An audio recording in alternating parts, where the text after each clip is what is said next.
একটা নিম্নচাপ গিয়েছে আর একটা নিম্নচাপ সঙ্গে সঙ্গে চলে এসছে। পঞ্চমীর দিন সকালে বাংলার আকাশ থেকে মুছে গেল একটা নিম্নচাপের ভ্রুকুটি, সঙ্গে সঙ্গে আবহাওয়া দপ্তর পূর্বাভাস দিয়ে জানিয়ে দিল আরও একটা নিম্নচাপ তৈরি হচ্ছে সাগরে। কি জানালো তারা? জানব।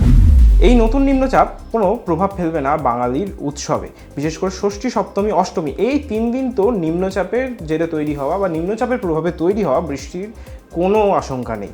নিশ্চিন্তে চলতে পারে প্যান্ডেল হপিং। কিন্তু চিন্তা রয়েছে নবমীর দিন। নবমী থেকেই আকাশে জড়ো হবে নিম্নচাপের মেঘ, বৃষ্টি পড়বে বাংলা জুড়ে এবং ভাসতেও পারে কলকাতা। 30শে সেপ্টেম্বর আন্দামান সাগরে ঘনীভূত হবে ঘূর্ণাবর্ত। তারপর 1 অক্টোবর সেই ঘূর্ণাবর্তের জেরে মধ্য এবং উত্তর বঙ্গোপসাগরে তৈরি হবে নিম্নচাপ, যার জেরে শুরু হবে বৃষ্টি। এই বৃষ্টির সম্ভাবনা রয়েছে একেবারে নবমী থেকে। আবহাওয়া দপ্তর জানাচ্ছে নবমীর রাত থেকে শুরু হওয়া বৃষ্টি চলতে পারে একেবারে একাদশী পর্যন্ত। আর একাদশী পেরিয়ে গেলেও তারা খুব একটা বেশি অবাক হবে না।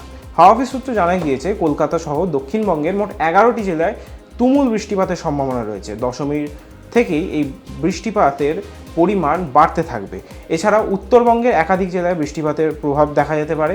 আর যদি বলি আজকের কথা, আবহাওয়া দপ্তর জানিয়েছে যে ষষ্ঠী, সপ্তমী, অষ্টমী কোনো বৃষ্টির আশঙ্কা নেই। তবে তারা এই পূর্বাভাসটাও দিয়েছে যে একেবারে নিশ্চিন্ত থাকার যে জায়গা রয়েছে এমনটা নয়, কারণ সামান্য হলেও বৃষ্টিপাত দেখা যেতে পারে, তবে সেটা ভারী বর্ষণ হবে না।